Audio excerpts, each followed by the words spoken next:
13 of Paddy and the Yank podcast. Paddy, how the hell are you doing today? I'm feeling good. I'm feeling great. Hey, yo. Good. It's a Saturday. It's sunny. It's hot. Yes, so was yesterday. Yeah, man. It's I think starting to get hot. I got a little burnt from boxing with you yesterday. We're starting to get that good Taiwan hot humidity. The real sticky, icky. Ooh, but it can. Sometimes it gets air. to a point though where like I don't know about you, but sometimes when it's like blazing hot for like several days in a row, I start to hate it. Yeah, I mean summer here is it's tough. so hot. It's tough. Yeah. I want to jump straight in today. Super intrigued. No I bells wanna and know what whistles. this is. No tipping the toe. No dipping the toe. Nothing. Get straight into it. So, got a couple of emails in here, and they're all directed at you. This is awesome. All right. Yeah, so what I'll do is I wrote it down in this. I took the emails and I wrote them down on a piece of paper for you, right? So Okay. what I want you to do is I just want you to read on the right-hand side first, and it's a message to you. Guess who it's from? Who? It's from your old pal, Johnny.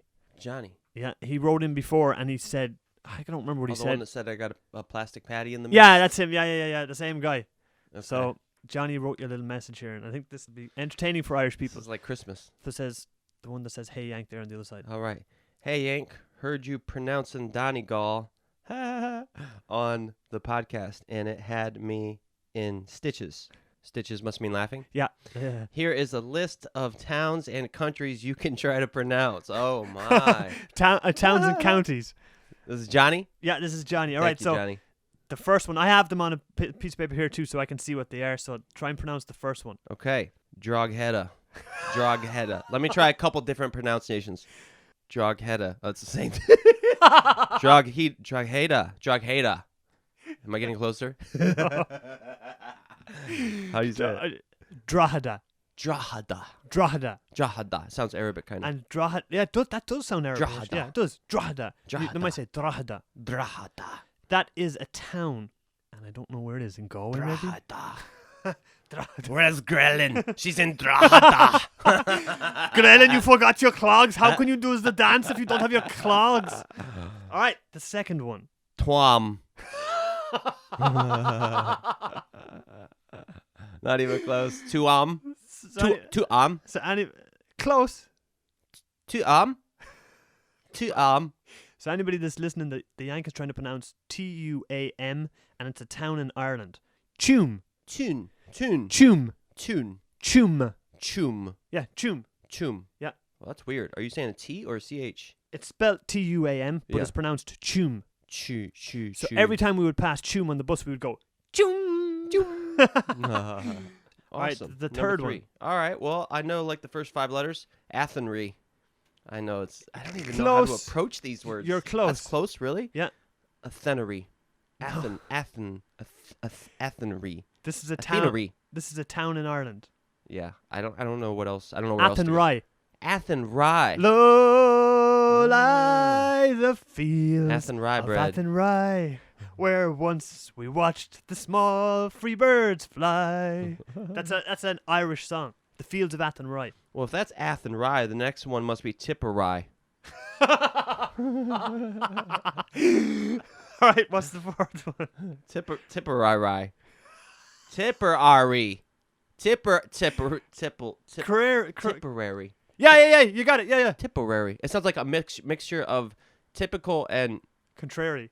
God, I don't even know. So does that mean people Tipperary. from That sounds like a word. Does that mean people from Tipperary are typically contrary? That could be a tongue twister. I'm thinking of a different contrary. Not contrary. Typical. Tipperary.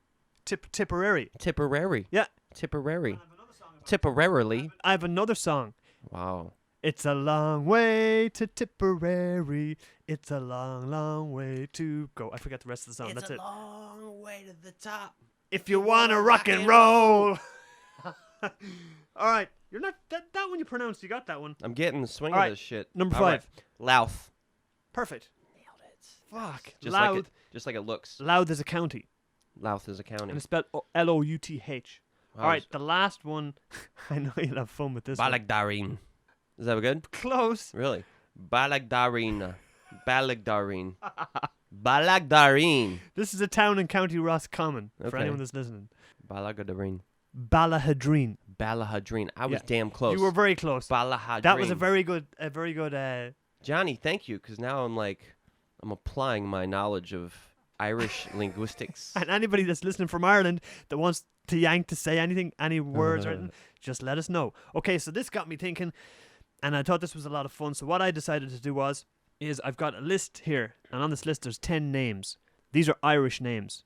Some of them are girls' names, some of them are boys' names. First, I want you to try to pronounce the name, and then I want you to guess, when I've told you the name, how to pronounce it, I want you to guess whether it's a girl or a boy. Okay. All right? Okay. You ready to roll? Oh, you're reading them. No, you have them there on the list. Oh, beside that's you. what these are. Yeah. Oh, Okay, let's go. Number 1. I'll spell it out first. Caoimhe. Caomhe. Caomhe. Caomhe. Caomhe. Quiva. Quiva. That don't make sense. Quiva. Quiva, yeah. Quiva. Do you think Quiva is a boy or a girl? I think it's a girl's name. Bingo! Quiva. Yeah. All right, Yeah, so okay. 1 for 1. Second one. Malaki.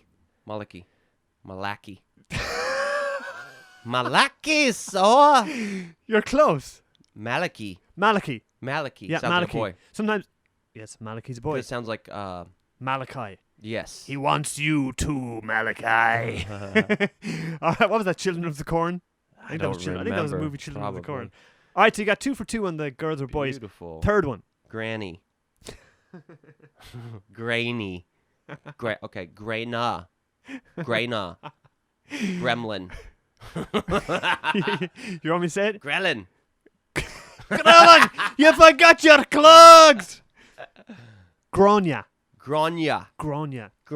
Definitely girl's name. Yes, correct. So, okay, Grania. you're doing good with the names of the. So you got 3 for 3. It's a feel. Gronya was also the name of a very famous Irish female pirate, and I'll tell you about her someday on the podcast. Oh, cool. Maybe next week. Okay. All right, number 4. Sierra. Nope. Is that a V or an R? It's an R. Or. It's an or. It's an R. Okay, so it's not Sierra. Ciara. Seada. Kiare. I give up. Kira. Kira. Oh, Kira. Cool. Definitely girl's name.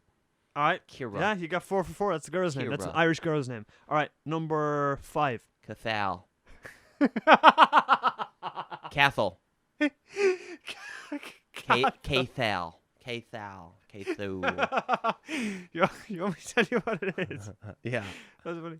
Cahill. Cahill. Cahill. Cahill. And Cahill is a girl's name or boy's name? The last 3 have been girls' names, so I reckon this is probably a boy's name. Bingo! That's a boy's But name. it's hard to. It's actually hard to tell. Cahill. Cahill. Yeah. So it sounds like Kyle. Yeah, I suppose a little bit. The spelling doesn't look like Kyle, but the So it's pronunciation. spelled Cathal. Cahill. Cahill. Cahill. So far, my favorite one's number 1. Quiva. Quiva. I Yeah. like that. Really? Yeah. All right, moving on. Number 6. Jesus. It's not Jesus, is it? Emerar. God, it's gonna be something that doesn't look like that. Umu. Umar. Omar. You're not even close. It sounds nothing like it looks, You right? want me to tell you? Yeah. Emer. Emer. Oh, it does sound like it looks. Yeah? It does. Emer. Surprising. Girl's name or boy's name? Emer. Boy? No, girl's name. Really? Fuck, Emer. that's the first one you got wrong. So Yeah, you're Emer. 5 out of 6. Emer. Okay. Number Alright, the next one. 7. Sorsay. That's really what it looks like, ladies and gentlemen. Cersei.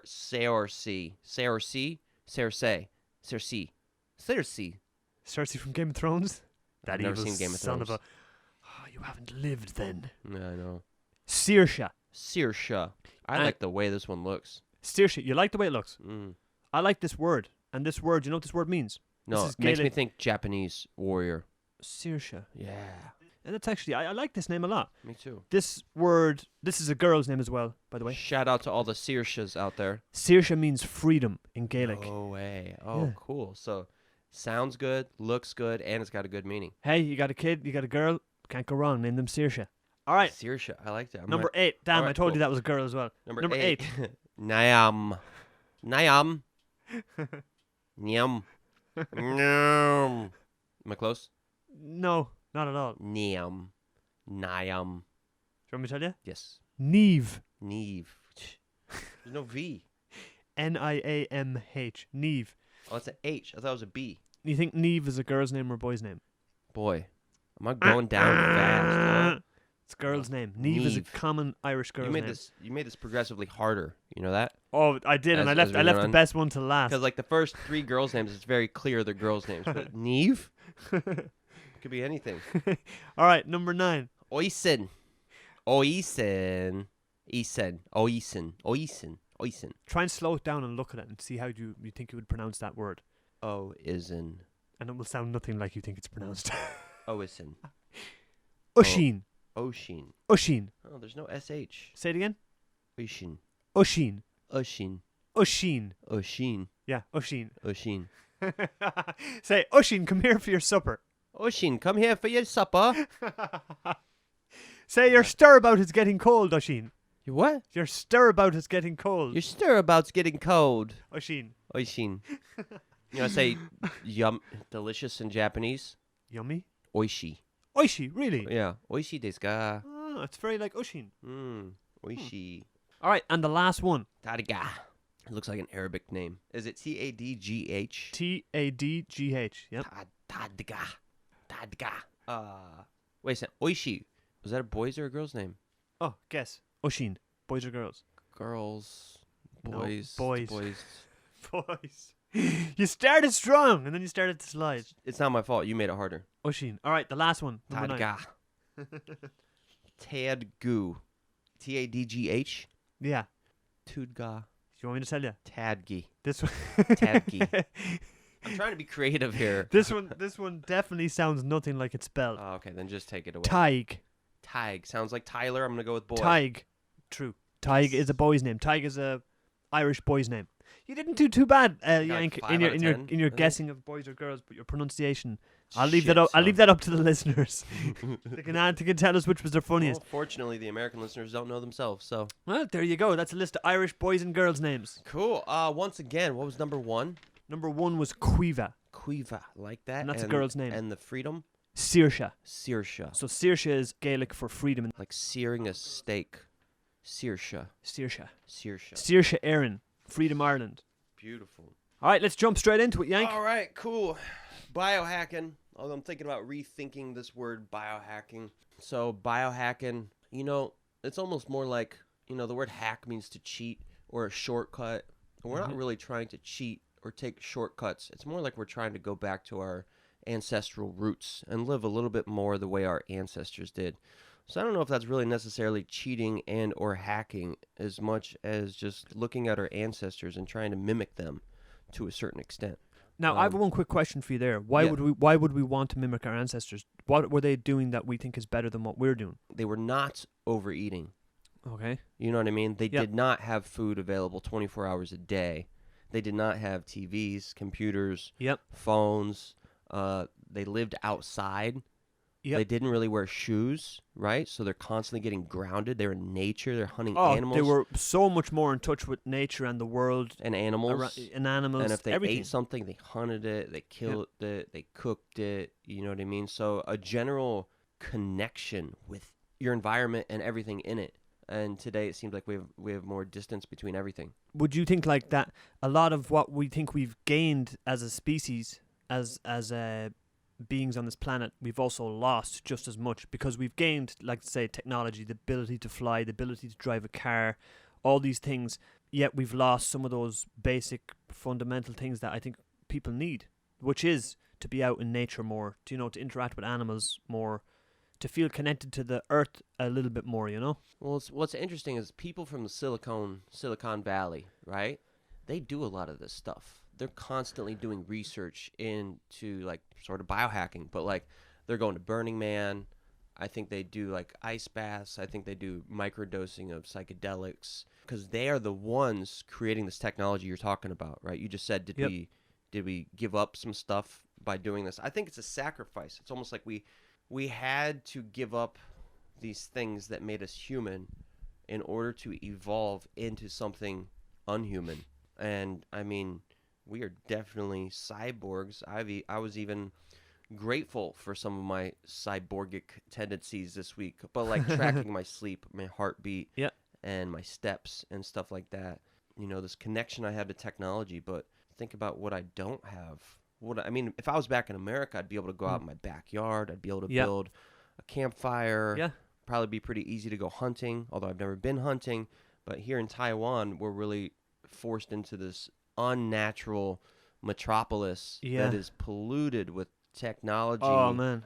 and an inability to communicate socially. Yeah. There's just no social skills here. I put that down to too much use of their phone here and Instagram and all that tech kind of stuff. Like you said before, if we take the MRT, it's crazy. It's just like zombies. It's like 28 days later. Actually, the zombies in 28 days later were faster. They ran faster Yeah. and moved faster. But Like 3 days ago, I remember being like, I give up. I give up even trying to talk to these people. I give up. I'm not racist, but like, I love how many times you've said that on the podcast. but like, why do I even try? yeah. You know, because it's so hard trying to pull a conversation sometimes out of local people. And that might just be the thing I miss the most at home is the chit chat. Would you consider your phone to be a third limb? Or do you consider the average person's phone to be a third limb? It's just a detachable limb that you can put down anywhere you want and pick it back up. Because if you think about it, the last thing most people do before they go to bed at night is look at their phone. Mm-hmm. The first thing almost everybody does in the morning when they wake up is look at their phone. Mm-hmm. They look at their phone when they're on the toilet. Their phone is essentially a part of them now. Like you said earlier, what did you say? We're becoming cyborgs? But like, I consider it to be a third limb. Yeah. It's like a detachable arm. That's what it is. That's what people's phones have become. Think about that, anyone that's listening. Think about how much your phone is a part of you. It's actually a part of you now. Yeah, it's a part of your identity. If people didn't have their phone for 10 minutes, they lost their phone for 10 minutes, they'd freak out and have an anxiety attack and a panic attack because their phone has become that much of a part of them. I'm pretty mindful of this, and I try to keep distance between myself and my phone, but some people are not mindful of this. And I think that's one of the biggest things missing from modern society is mindfulness and meditation. That's why I keep telling you to do your gratitude journaling. Which I didn't do again, sorry. I had a feeling you wouldn't do it. But mindfulness, which could today be considered a biohack, and I'm starting to not like this word biohack because I listened to the definition of where the word hack came from, and it was generally a way to break into something on a computer or a shortcut or like a way to cheat or you know what I mean? Something like that. And it's like, are we really cheating? Are we really cheating our health? Is this really a shortcut? Actually, the things we're talking about, these are really basic necessities that used to be normal but have become abnormal. And like I was just talking about mindfulness. And when I say mindfulness, I'm referring to meditation, focusing on your breath and being aware of the thoughts going in and out of your mind. When you're aware, then you can control the steering wheel way better, you know. But when you're not aware of your thoughts, then you're not aware of how your thoughts are navigating your emotions. And then you're not in control at all, right? It's like there's a whole nother system functioning and your self is on the back burner. Yeah. Like sort of sleeping, dormant. Yeah. While this other brain that's in the cycle. Think about how many thoughts the average human thinks in an hour. I've read that. It's insane. Can't remember the number, but it's insane. It's got to be super high. And I would bet, obviously, well, I don't know if it's obviously, but our ancestors didn't think half as much as we did. Well, they didn't. They didn't have as much to. Well, that's actually a good question, but they didn't have as much to think about. Well, that's what I mean. They had to think about food and shelter and water and some basic shit like that, staying alive. Whereas we think about my job, my bank account, I'm going to go watch a movie and blah blah blah blah blah. You know, I'm going to go to the park. I'm gonna fucking go skateboarding or go to the gym. We think about plus movies and stuff have created so much more in our heads and in our imagination because. Have you ever found yourself like looking for bad shit, expecting bad shit? Sometimes I think I do. I do naturally. When you say bad shit, what do you mean? Like expecting the worst possible outcome. Or like not usually, like expecting the worst outcome or just expecting something bad to happen. And that's kind of why I think that's something common in today. Maybe it's not common with you, but I think it is common with some people because when we watch the news, we want to see bad stuff. I don't watch the news. Cool, neither do I. When we watch the news, what do they put on the news? They put negativity on the news. We like negativity. We like gossip. We talked about this before. Yeah. We like gossip because hating others brings us closer together. Remember, I think I said Johnny, right? But I wasn't referring to our listener, Johnny. No. But by me and you talking shit about Jimmy. Yeah. You know, you hear Jimmy cheated on his wife and he bought Coke again. Fuck Jimmy. Yeah. It brings us a little bit closer because we're hating together. Yep. So I think a lot of times our brains are in movies. It's a lot of drama. Yeah. It's a lot of violence. TV shows. You ever talk? Well, I've talked to people back home, and it seemed I've caught myself saying, "Man, they watch too much TV." Because they're trying to like recreate the drama they see in TV, but in their reality. Oh, okay. And I think that TV's one of my best friends. I love TV. I'll never betray or turn my back on TV. TV's taught me so much, brought me so much happiness and joy. Everything can be a medicine or a poison, and TV is a really, really good example. I've used it as a poison, and I've used it as a medicine. Yeah. When I was really deep into a homesickness and depression. Yeah. I watched a show called Modern Family religiously. And it just got me laughing, and it just kind of made me feel like I was back at home. I can't stand the Latino actress in that TV show. I like her a lot. And why are you going to buy? Everything's way blown over. Fuck, I can't listen to her. So, Paddy, you said something pretty interesting a few minutes ago. What do we have in common with our ancestors? So are you talking about the ancestors? I said, what do we have in common with our ancestors? You were saying something interesting about the difference between, or like our ancestors would go out and look for food and forage. Yeah, that was my question was based around biohackers. Why did they think that people back then had a better quality of life and what they were doing was right and better than us now? So they've obviously done research that says, oh, hey, your ancestors done it like this, but our ancestors, a lot of them died at the age of 30 or 40. Life expectancy wasn't long. Yeah. Now, that's because of disease and a lot of stuff. We obviously have better medical care now, better medical systems and better knowledge of medicine. Well, but why should we mock?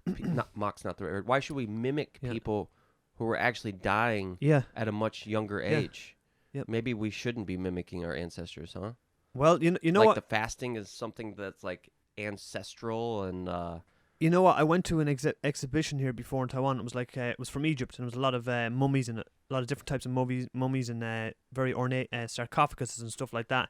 And when I was reading up, you see one of the mummies in the sarcophagus, and when I was reading the little write up that's on it and telling you about this mummy, it was saying that a lot of those Egyptians died from the main cause of death back then, or one of the main causes of death back then.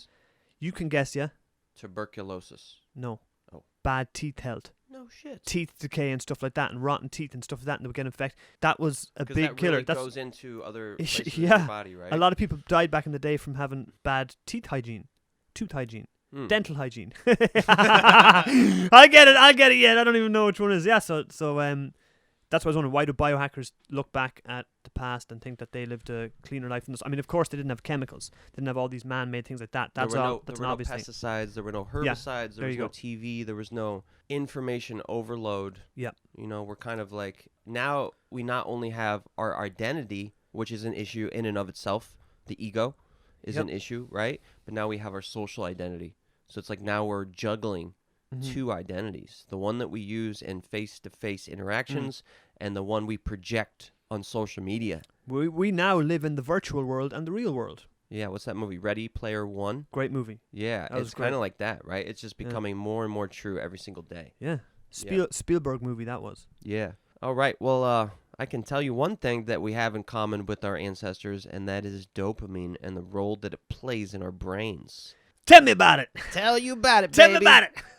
Well, let me go ahead and switch up my notes because that's not what I was planning on talking about. Right, but cool. It seems like a really good segue. Cool. The thing we have in common with our ancestors is dopamine. All right. Paddy, do you know what dopamine is? Is dopamine a feel-good chemical that gets released in your brain? It is a feel-good chemical that gets released in your brain. It's commonly called a neurotransmitter. So, I was listening to the Andrew Huberman podcast as a form of research about dopamine, and he said it's not a neurotransmitter. It's actually called a neuromodulator, but I don't think anybody really cares. But you're right. But dopamine is the neurotransmitter or neuromodulator in our brain that motivates us to seek things. So pleasurable things. Yes, and the interest motivates us. So it's the key chemical in our brain behind motivation and drive. Okay, so it's the main neurotransmitter behind drive and motivation. So our ancestors, when we talk about them, like they would eat food and they would rest, but then they would need to go and look for food, and the mere anticipation of finding food would cause a release in dopamine. Just looking for the food. They didn't even have to find food for dopamine to be released. You might be like, how the fuck do you know that? Would you talk to some ancestors? Okay. But there have been scientists that have done effective research, and the mere pursuit of what we think will be a pleasurable experience will cause the release of dopamine. Huh. And the experience itself will then cause even more dopamine. So the anticipation Correct. causes a rise in dopamine levels. Yes. Huh. And in the book In the Realm of Hungry Ghosts by Gabor Mate, he talks about the rush of dopamine that drug addicts get when they're on their way to score. Long time ago, I know what this feels like. And it often comes in the form of, I need to take a number 2 right away. Because I believe it's norepinephrine and dopamine. They tend to work together. Norepinephrine is kind of like adrenaline. So when you were using and you were an addict, the thoughts of scoring would make you want to go to the toilet and shit. It's like I would get this excitement that also had a little bit of anxiety, and then it would get my bowels moving so quickly. I'd be like, fuck, I need to take a shit. Yeah. And now I understand why. Because we often think that I need to get that to experience dopamine. But actually, I don't need to get that. I just need to pursue that. And the pursuit in and of itself causes the release of dopamine. And sometimes you get even more dopamine during the pursuit than the actual act, as in sex. Okay, I have a question for you. Yes. If the pursuit or the anxiousness of something is not going to be a pleasurable thing at the end, will it still get a dopamine release? Ask me that question again. Okay, if the pursuit or what was the other word you used earlier? The anticipation. If the pursuit or the anticipation of what you're seeking is not going to be a pleasurable thing, if it's like you're anticipating like your father coming home because you've done something wrong and you're going to get told off, you've whatever, something like that, would the release of dopamine still happen? No. Then your brain would probably release cortisol, which is a stress hormone. Okay, yeah, okay. Or glutamate. I just discovered this. Glutamate is another stress hormone. So basically excitement would be what probably releases that dopamine. The feeling of excitement. It's called excitatory. I know what you're trying to say. I can get words out. Excited anticipation, yeah. I know what you're trying to say. And you're talking about... Okay, cool. So we have 2 kinds of neurotransmitters, excitatory and inhibitory. Okay. And excitatory would be like dopamine or norepinephrine, noradrenaline, things that give us energy and boost us up, right? So the release of dopamine in the brain happens when you're anticipating something with a happy ending or an excitement. It has to be excitement for it to be released, right? You have to expect a reward of some sort. Yes. Okay. So a really interesting thing I learned, and I've started realizing when my brain is high or low in dopamine, because I've been researching this shit for like 2 weeks nonstop, and I'm starting to pick it up. And so this is something pretty interesting to note. In our brain, we have a baseline level of dopamine. Everybody has a baseline dopamine level. Right. And when you do something that increases dopamine, what happens is it causes a peak in dopamine, and then when the peak comes back down, it crashes below the baseline, and then it has to recover. So let's think about something. I go for a run. Yep. I feel really good. So I get an increase in dopamine, and then afterwards the dopamine might go back down below my baseline and then recover. Although running would be a form of like a good way to increase your dopamine. Okay. So let's talk about an unhealthy way to increase your dopamine. That would be cocaine. Right. Right. So I do a line of cocaine, and it goes up from my baseline really fast, and then it comes back down. Goes up like a rocket ship. And it comes back down really fast. And the reason we feel like shit 10 minutes after we do a line of coke, and the reason that we want to do more is because we're in a dopamine deficiency. Okay, so it's dropped back down below that baseline. And now you don't feel normal anymore. Before, you didn't need the line of coke because you hadn't done a line of coke yet. Yep. But as soon as you do the line of coke, you get the increase of dopamine, and then it goes below your baseline. And what that feels, you feel uncomfortable when your dopamine levels are below your baseline. In Ireland, we call it a come down. Yeah, a come down, withdrawal. Yeah. And this is how addiction starts, right? And I've done this, and I'm sure many, many people have done this. So let's just stick with cocaine for now. Yep. So you do the line, it goes down below your baseline. Then you feel like shit. Yeah. So you do another line. It tries to peak up again, and then when it drops, it goes even further below your baseline. And it never hits that peak that it hit the first time. Right, and so you can imagine what the scale would look like, right? You can imagine what the scale would look like. The peaks start to get lower, and when it starts to go down, it starts to go even lower below your baseline until it gets lower and lower and lower. And then at that point, it could take you weeks to recover and to get back to your baseline. Yeah. And if you have low dopamine levels, what else are you going to be low in? If you have low dopamine levels, what else are you going to be low in? What does dopamine give us? happiness, like warm feeling of Drive and happiness. motivation. Okay. Oh, drive and motivation. Right. It does other things. It also affects our perception of time. But the most important thing is drive and motivation. Drive and motivation. Our ancestors had it, and we have it today. Yeah. Every time we feel the need, think about it right now. Yeah. When do you feel the need? Like, I need to go do something. I need to go. Usually, it's the reason it's in our brain is for food and mates. Or and use the safety. bathroom as well. Or Like, use I the need to bathroom. go to the toilet. I need to go to the bathroom. Yeah. I guess sometimes you feel good. Yeah, you just feel good afterwards, right? Positive self-talk and a daily practice of gratitude can increase your dopamine levels. Boom. I said it. You heard it first here. So a date. So You are in control of your dopamine. So what do you got to do? How do we control this beast? So you're saying that daily gratitude, writing down things you feel good about in your day, can increase and spike your dopamine Yes. in a healthy way Yes. all day. Yes. Dre day. Wait a second. What? Come on. You are in control. I mean, this is the thing. Instagram desensitizes our dopamine receptors, and Instagram will drop you below your baseline and cause the crash, which leads to no drive, no motivation to go do anything. Mm-hmm. Porn is going to do the same thing, right? We could come up with a whole list of things. Yeah. Cocaine, obviously. ADHD medications, they will also do it. When you take an ADHD medication like Ritalin or Adderall, actually what they're releasing in your brain is dopamine and norepinephrine. So that will also cause a crash below your baseline. And I found out that abuse of these substances can weaken your brain's ability for neuroplasticity. I know I'm probably getting a little long in the tooth here. We talked about it before with I zoned out for a minute. hippocampus. The The hippocampus. hippocampus. Where the hippos go to university. But if Pablo Escobar's hippos from Colombia go down to university. basically, if you abuse things like Ritalin and Adderall, it can weaken your brain's ability to learn and remember new things. That's it. That's all I'm trying to say. So don't be an abuser, just be a user. Use, don't abuse. Choose to use and not to abuse.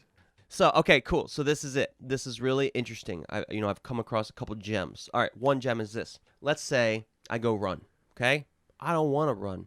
I hate running. I have to run because my coach told me I have to run. Yeah. Okay? So, am I going to get any dopamine before I run? No, No, because I'm not expecting because you're any not pleasure. excited. You're not excited about running. I'm not expecting a reward, right? I'm expecting pain. Yeah. So I'm not going to get anything in the pursuit. And then I start running. Maybe I break through, depending on how long I run. Maybe I start to feel good. Then I'm getting some dopamine, and I will also get some endorphins. Endorphins. Your endorphins get going. Do you know what your endorphins are? I never knew this. This was another gem that I loved. Endorphins. Do you know what endorphins are? They're like cousins of dolphins, but they're slightly smaller. Yes, they're pink from the Amazon. They come wrapped in bubble wrap. Pink Amazon dolphins. And they got black hearts that taste like liver. Called endorphins. High in B12. Endorphins. What are endorphins? They are endogenous opioids. Okay. Okay. I taught you the word exogenous before. Yeah. Do you remember what that means? Like Something- exit, EX. Yeah. exit? Endogenous was inside. Exactly. Endogenous is inside. Exogenous is outside. Okay. Okay. So if I shoot some heroin or take a Percocet right now, that would be an exogenous opiate. Okay. Your body can also produce its own opiates. I talked to you about it before when I was talking about Gabor Mate's book. Yeah. How when you're in your mother's womb, your mom is actually feeding you things like heroin and Xanax. Yeah. Because benzodiazepines and opiates are things that naturally occur in the body. Right. But if you don't get enough while you're in your mother's womb, you can develop an imbalance. And then when you do finally try an opiate or a benzo, all of a sudden you feel wonderful. Why? Because you didn't receive enough of those things when you were in your mother's womb. That's why you love it so much now. God damn your mother. I know, right? Holding out on all that epinephrine and benzodiazepines when you were in her That's womb. why something really important that people should note is that don't be stressed out when you're pregnant. It will really have a devastating effect on your child. Or like meditation might be a really, really, really good thing to focus on while you're pregnant. Because if you're stressed out, you're going to fuck your kid's brain. You will almost definitely cause a huge imbalance if you are stressed out or you feel you're in your fight or flight mode while you're pregnant. That kid is not going to develop properly. Okay, cool. So I'm running. I don't want to run. I don't really feel good. Maybe I release some endorphins. Maybe I'm starting to feel good. Maybe I do get some dopamine. Now, let's take a different individual. All right, I got a boxing fight coming up in a few weeks. Yeah. I'm going to go run, and I'm going to improve my cardio, and I'm going to put on Tupac, and I just had my pre-workout, and this is going to be fun. Sounds like someone I want to train with. Good call. Right. So just saying that causes the release of dopamine. Okay, because they're And excited. actually, when I just said that, I felt dopamine. Huh. I was literally painting a picture in my head. Oh, man, I had a cup of really good green tea. I'm about to go run. It's nighttime. I love running at nighttime. I'm all stretched. I'm warmed up. I'm listening to Tupac. You're going to start feeling good. I'm about to detox my lungs. I might even do some sprints, some chin-ups, some pull-ups, some dips. I'm feeling good just thinking about it. And I feel good, too. Just listening to you talk about it. Because I'm expecting the reward. Now, the other day, I was running, already feeling good, and then I was like, heck yeah, I'm detoxing my lungs right now. Boom. Dopamine release. Huh. Heck yeah. Now my legs are going to get more used to this pain, right? Because I'm running again. So now I'm going to be able to start running long distances again. Boom. Dopamine release. By using this positive self-talk or being mindful and being aware of the positive things that are going on in my body, like when I sit down and eat a steak and it's a grass-fed steak, and then I have purple cabbage, and then I have maybe an avocado with some sea salt on it, and I'm like, man, look at this shit. All organic, all grass-fed. Fuck yeah. You know what I mean? Boom. That's all dopamine. That's all dopamine. I'm anticipating. Unprivileged people like me, Yank, don't get that dopamine release with their I grass-fed steak and the rabbit caddy. I forget what it's like to talk to a poor white. Just a poor boy, me. These poor whites. So what the picture the Yank just painted there, I don't experience that, and I don't get those dopamine releases that he gets, because I don't remember the last time I had a grass-fed steak. I don't remember the last time I had steak, god damn it. Or an avocado, or... Avocado. I'm just a simple boy. But you can really convince yourself, and you can take it either way, either direction, right? When I drive to work, I can be like, oh man, using the Secret app, today's gonna be awesome. These kids are gonna listen. They're gonna be in a good mood. Or man, today's gonna suck. I just know this kid's gonna be really bad, and it's not that sunny. I feel like crap, and so that's like releasing dopamine as opposed to releasing cortisol. And cortisol is like your stress hormone. Yeah. You know what I mean? So that's what you'd be releasing there if you were worrying about all that stuff. You'd be releasing cortisol. As soon as you start feeling anxiety, that anxiety feeling is cortisol. So they did some research into daily gratitude journaling, and they did some research. Sounds like horseshit, but it's not. They did some research, and they had some participants do daily gratitude journaling for about 2 weeks straight. Basically, this is like, what are you happy and grateful for? So I'm happy and grateful for Paddy and the podcast and the good weather today, and that my girlfriend didn't get mad at me for sleeping in the bedroom last night. Would Paddy and the podcast be number one on your gratitude list?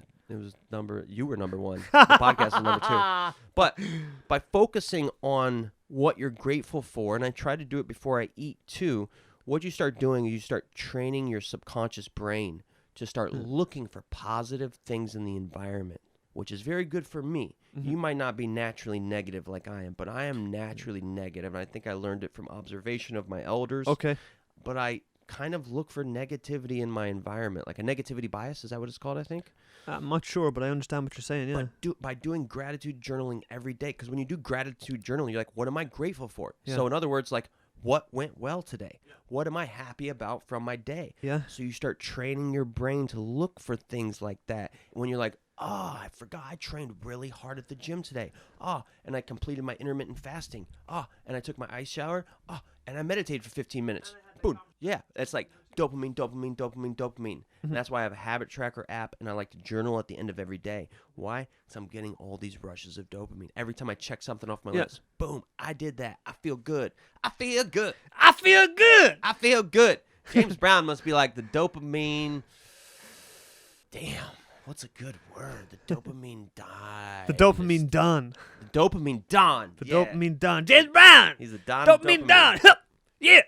Okay, cool. So that baseline is really, really important, and there are some things we can do that can affect our dopamine receptors in a positive way. We've already talked about negative ways, right? Yeah. ADHD medications, cocaine, Instagram, Netflix, video games, porno. This will affect our baseline in a negative way. So now, how to affect our baseline in a positive way. You're going to love this. Ninja Ned's going to love this. Go for it. Cold plunges. cold plunges, Cold baths. ice baths, ice showers, but more specifically, ice baths. So ice baths give you the same increase in dopamine that cocaine does. The Holy only hell. difference is this. Cocaine goes straight up and straight down. The dopamine from an ice bath progressively goes up over a 3-hour period and sustains itself and brings your baseline higher than it was before. Man. Yes, so we have been on the right track, my friend.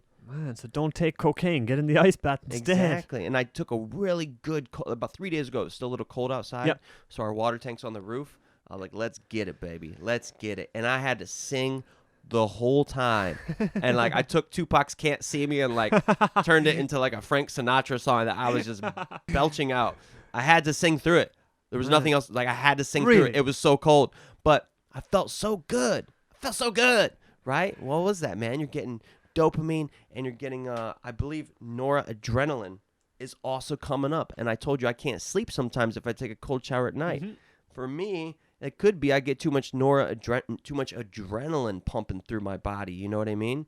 And it wakes me up too much. So I think I'm going to stick with cold showers in the morning or the afternoon. Go for it. I don't remember the last time I've taken a warm shower. I don't remember the last time I took a shower. That's why you stink, boy. I've been telling you. Yeah, so the cold showers gives you an increase by about 250%. It'll increase your baseline by 250%, 2.5 times. Now, if you eat a piece of chocolate right now, it's going to increase your baseline by 1.5 times. But eating chocolate, it'll come back down after a few minutes. So that's where the term, I guess, comfort eating might come from. It might. People know that when, people comfort eat, they eat food and it makes them feel good, whatever, comfort eating. This is the dangerous thing with chocolate and cocaine. Both of them give you an increase of dopamine, but both of them cause a quick crash. And when you have a quick crash below your baseline, you naturally have a craving for more. So, chocolate, it's not actually good to consistently try to release dopamine.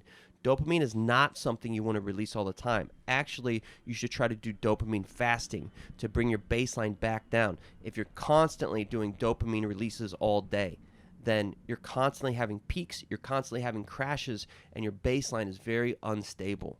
This is not good for long-term health. Makes a lot of sense, that. Yeah. So, like Andrew Huberman was saying, like you shouldn't try, like if you love going to the gym, you shouldn't have this ritual where before you go to the gym, you have a cup of coffee, then you have your pre-workout, then you put on your favorite music, then you go to the gym and get your exercise. You're making all these requirements to accomplish your mission. Yeah. And by doing that, then if in the future you miss one of those, you're not going to get your expected outcome. So one of the best things for us to do is to start taking these things away. So some people take vitamins like L-Dopa to increase their dopamine. L-Dopa? Yeah. That sounds like dopamine. a Mexican drug dealer. L-Dopa! L-Dopa! L-Dopa! I get the dope for you! Coca. L-Dopa! This is really, really important to understand about dopamine. We actually do not want to release dopamine all the time, nor do we want to try to release dopamine on a regular basis. Or if we do, we want to find natural ways to do it that aren't really as influenced by technology. You know what I mean? Like my journaling. Yep. It's pretty good. I do use a habit tracking app on my phone, so it is an app. Yeah. But we want to try not to rely on substances too much because the substances cause big increases. Chocolate causes a big increase. Sex causes a big increase. Drugs cause a big increase. These things are not good for long term. So chocolate, 1.5 times increase. After a few minutes, goes back down. Sex, the act or the pursuit, will increase your baseline by 2 times. Just the act. Just the pursuit or the act. Interesting thing I learned about caffeine. Caffeine does not cause an increase in dopamine unless you convince yourself it does. If you associate a lot of pleasure with drinking a cup of coffee, then you will experience dopamine when you drink that cup of coffee. But caffeine in and of itself does not release dopamine. So it's a placebo for a lot of people, huh? Yes. Or just the flavor, the taste. But what caffeine does do is it enhances the efficacy and the density of your dopamine receptors. So caffeine actually makes your dopamine receptors work better. Really? Yes. It increases the density, so it increases the amount of them, and then it makes them work better. So caffeine is actually good for your dopamine receptors. And there's one tea specifically called yerba mate. I made some for you last Saturday, but we didn't get the chance to drink it, I think. And yerba mate can actually protect your dopamine receptors. It's a form of tea, pretty high in caffeine, lower than coffee, but higher than green tea. Yerba mate, Herba space Mata, yerba mate. Does it taste good? It tastes smoky, but I like it. It's Really? pretty cool. It's like a PDT. Smoky. It's like Yeah. a PDT. It's pretty cool. And also knowing that the way you talk to yourself can affect your dopamine in your brain. You can literally convince yourself to release dopamine, which is cool. But these are not huge peaks, so you do not have to worry about huge crashes. The peaks we need to worry about are like large ingestions of chocolate or porno or drugs, right? Those are the things that are really going to desensitize our dopamine receptors. But basically, the way you talk to yourself can determine your mood, right? Like, I'm running. Oh, I feel good. Oh, I feel great. My lungs are detoxing. Would that also come in the form of just being like, I was an asshole to such a person today. I feel bad about myself. I don't feel good about myself today. Would that be also the same sort of effect as if you were going home saying like, I feel good today that I helped that old woman bring her shopping up the stairs? That would be dopamine. Yeah, just imagine one guy doesn't want to go to the gym. One guy wants to go to the gym. The guy that wants to go to the gym is expecting a fun time. So on the way there, while there, and probably after he leaves, he's going to feel good all 3 times. The other guy, I don't want to go. He's there. He's just drudging through it, probably trying to distract himself with his phone. And then he leaves like, thank God it's over. Maybe he gets a little bit of dopamine because he's like, thank God it's over. I don't know. It's finally over. Yeah, you can kind of, if you think that you're getting too much dopamine in your life, which is very possible, I think a lot of people do, you can try to do some intermittent fasting. Intermittent fasting with food, or just intermittent fasting with Instagram. It's a good call, yeah. Yeah, just, you have to scan your own life and see, where do I get my dopamine from? Yeah. Am I getting it from good places? Am I getting it from bad places? Is it detrimental? Am I getting too much? Is it too little? Because if you don't feel drive to do things, if you don't feel motivated, that means you are low on dopamine. And you need to find the cause. The cause could be you're playing video games too much. For a lot of people, I'd say, that are living in big cities like Taiwan and New York and different places like that, they would have a big decrease in dopamine because all they do is flick through Instagram all day. On the way to work, on the way back from work, they're just constantly looking at the phone, and it's a dopamine release every time they see a picture that makes them, oh, that's a cute cat, feel good. Oh, look at that cute dog. Oh, feel good. Oh, funny video, feel good. They're just getting overloaded with dopamine. That's got to crash down, like you said. And when it does crash down, they have a depletion in dopamine. And that depletion is when can affect the mood, makes you feel bad. Like, that's when you're like, I don't really want to do anything today. I just want to kind of stay home. I just want to watch TV. I don't really have any drive, motivation, or energy. That means you are low on dopamine, and you probably have daily habits in which you overload your dopamine. But cold showers is something you could start doing today. I wish we could sell them. Right? And it's free. Fasting and cold showers, both of Don't these be things. Scared. Both of these things can improve your dopamine health, can bring your baseline back down, back to a healthy place. And I did it this week. I took coffee out. I took alcohol out. I took my nicotine vape out. Took my nicotine gum out, which I don't always use. Oh, I did a 24-hour fast this week. I just tried to take out any form of stimulant, and I meditated more. I found myself constantly feeling a need for something, but I couldn't figure out what the need was. I couldn't figure out what it was that I needed. I just needed something. Well, you cut a lot of shit out of your life, as you just said. So I'm so used to all these sources of dopamine. You know, I'm so used to getting dopamine from the vape, from the drink, from the coffee, from whatever. TV, from you take all them out, and your body's like in shock, like, where are all my things? And it takes you a few days, maybe a few weeks. I doubt it. I would say 3 to 7 days to sort of reset and stop feeling that need. But at the same time, when you feel the need to get something, that's dopamine telling you need to get something. Or it's the lack of dopamine that's making you crave more dopamine. I think that's what it was. I was experiencing a lack of dopamine, which made me want to pursue more dopamine. Dope. Which is a good place to be. You need to go through healthy levels of pain to experience healthy levels of pleasure. And sometimes that cold shower or that 24-hour fast, that's the pain you need to experience a higher level of pleasure. Pay attention to your self-talk, and a daily gratitude practice can also help start training your brain to look for positive things in the environment as opposed to negative things. And when you start focusing on positivity, you get more natural peaks in dopamine, which will not cause a negative crash. I got one last little fun, interest. Actually, it's not a fun fact, but it is a fact. Don't drink caffeine when you take MDMA. As we said earlier, caffeine increases the density and the efficacy of your dopamine receptors. So it makes them more sensitive. It makes them work better. You don't want that when you're taking MDMA because MDMA is releasing all kinds of neurochemicals, and the caffeine makes all your receptors function better. This causes your brain to absorb toxins from MDMA. So mixing caffeine with MDMA is toxic and can be lethal. So for all you ravers and pill poppers and party goers out there, remember, don't mix your caffeine with your MDMA. For real, Brought for to you real. by Paddy and the Yank, Incorporated. Stay safe, ravers. Don't go crazy on the electrolytes. Too many electrolytes can also be bad. I don't know.